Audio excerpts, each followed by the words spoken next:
Extra, extra, read all about it. Today we talking about keeping it too real.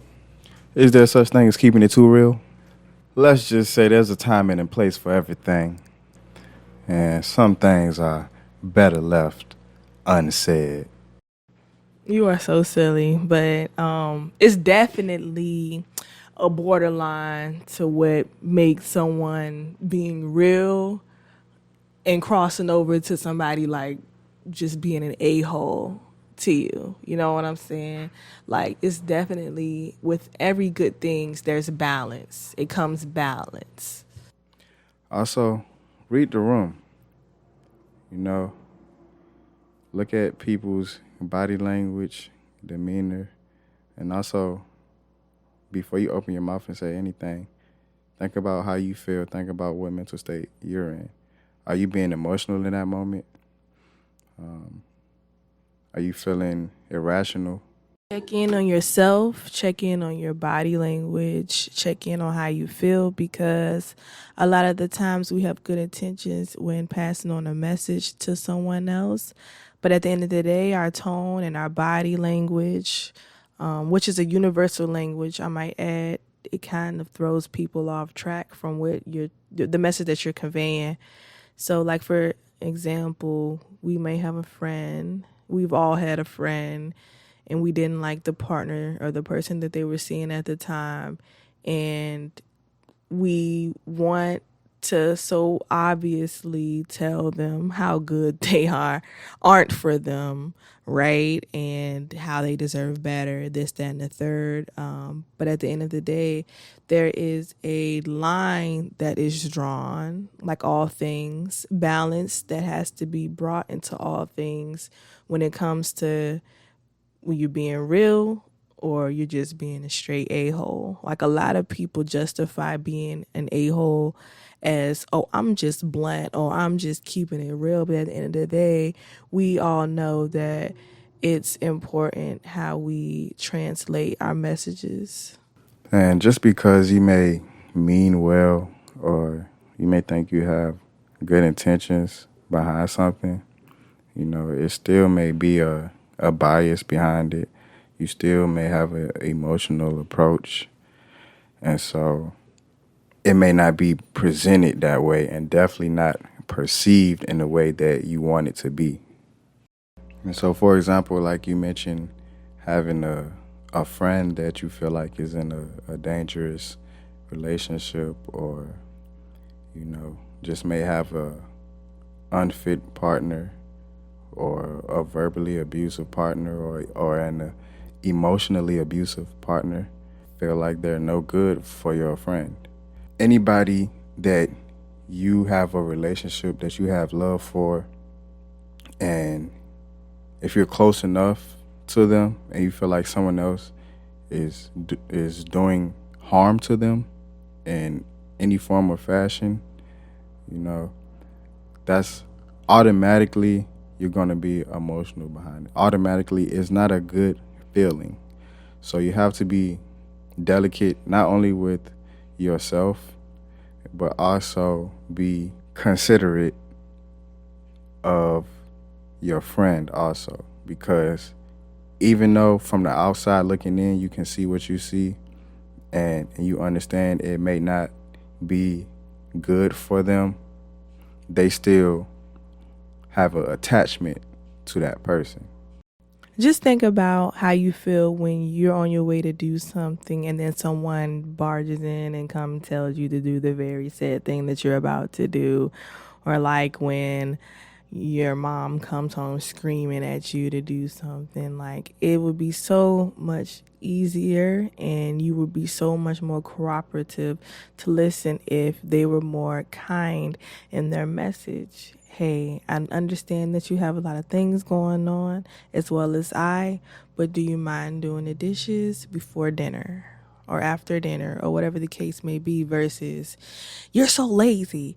Why don't you ever do what I asked you to do? You see what I'm saying? It's definitely it's not affirming as we would like to. We love to be positively affirmed, no matter if a person likes to admit it to it or not. And there is definitely a way to go about things.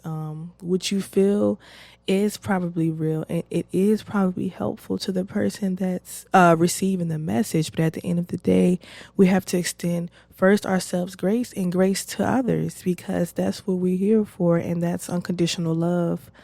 We are here to love our neighbors as ourselves, not love each of us more. There are times where we have to put ourselves before others, and honestly, this is the time. There's a saying, or it's a way of life, that our vibration and our frequency, determines our messages. So if you're upset at something, or something that a situation, or you feel as though you need to be real in that situation about something, make sure that you take time to yourself and process it. You know what I mean? Take the time to actually process, because a lot of us, things happen and we don't even get a chance to process a lot of the things that happen during our day. So think about all the things that could happen in a day. You get up, you take care of your family, you get yourself together, you go to work, you come back to work, you take care of your house, you have to talk to customer service, you have to talk to these people about your lawn, and you have to, just the countless things that we go through. We're not actually processing things as a whole, as a collective anymore. Do you want to share what it is to actually process something?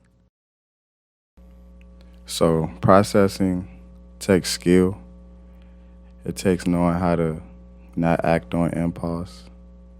Um, it takes biting your tongue sometimes and walking away before you react.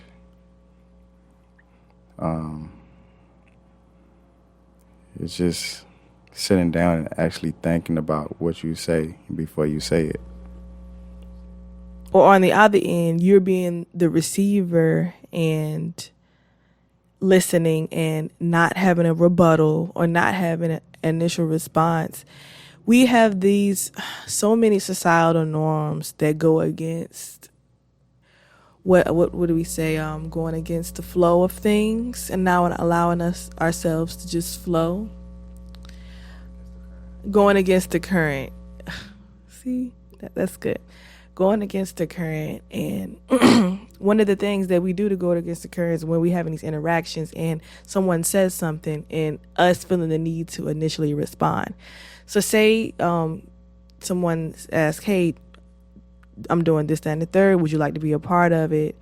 And you feeling like you have to say yes, or you feeling like you have to make a decision right then and there. No, there's nothing wrong with, and this is being respectful to yourself and them, because for one, you don't want to just agree to something that you don't really want to do, because what fun is that? And you don't want to lead them on and then later changing, your mind. So I think that it's beneficial that we give ourselves time. And that's one of the main reasons why I like when people text me and email me versus calling me or having immediate interactions like in person, because it doesn't put the pressure of me having to respond so quickly. And I think that's important because, for instance, we could be in one state of mind when they ask, and then we get home and it's like, oh, wow, why did I agree to do that? That's not something I want to do. You know what I'm saying? Just because we're in the excitement of everything. I believe that's a part of setting boundaries. You set boundaries, for other people, but you also need to set some for yourself. And that's one that you need to set, which is not putting yourself on the spot.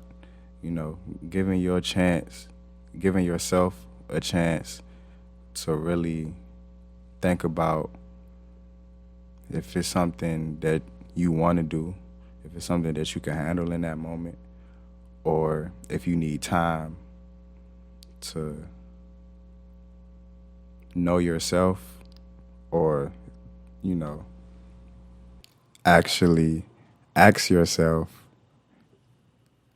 is that something that you can handle? Is that something that you want to do or not? If you're not giving yourself time to do that, you may end up realizing it once it's too late. So keep it real with yourself first. Talk to yourself and you will answer your own question. And there's another one of those funky little societal norms, right? Where if you talk to yourself, you're crazy. But listen, the smartest people the smartest person talks to themselves all day long. And that's me. No, I'm kidding. But seriously, what do you have to say? What is your response about that?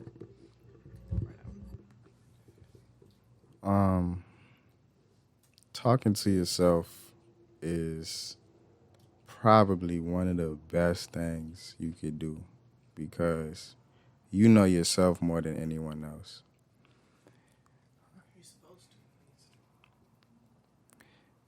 And if you don't, that's where you can start to understand yourself and actually comprehend your thought process and why you feel what you feel.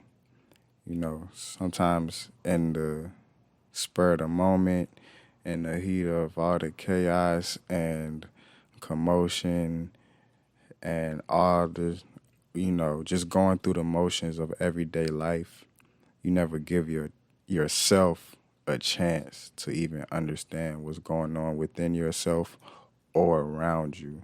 So you get confused. You get confused by your own actions. You don't even understand why you're doing certain things, and you may end up doing things that's not even for yourself anymore. And it'll become a cycle, until you actually go sit down somewhere and go within and be with yourself and be with your thoughts. And with that first step comes you recognizing what are your personal needs and wants versus what other people have been telling you should want and you need. Because that's how you get into the loop that Brandon mentioned of doing what others want from you. So this is just a couple gems that we wanted to drop on you that we had on our heart about, the struggles of life, and just be open to just be open for newness and to receiving things and flow like water, baby. If you made it this far in the video, please like, subscribe, and hit that bell so you can get notifications next time we drop a video.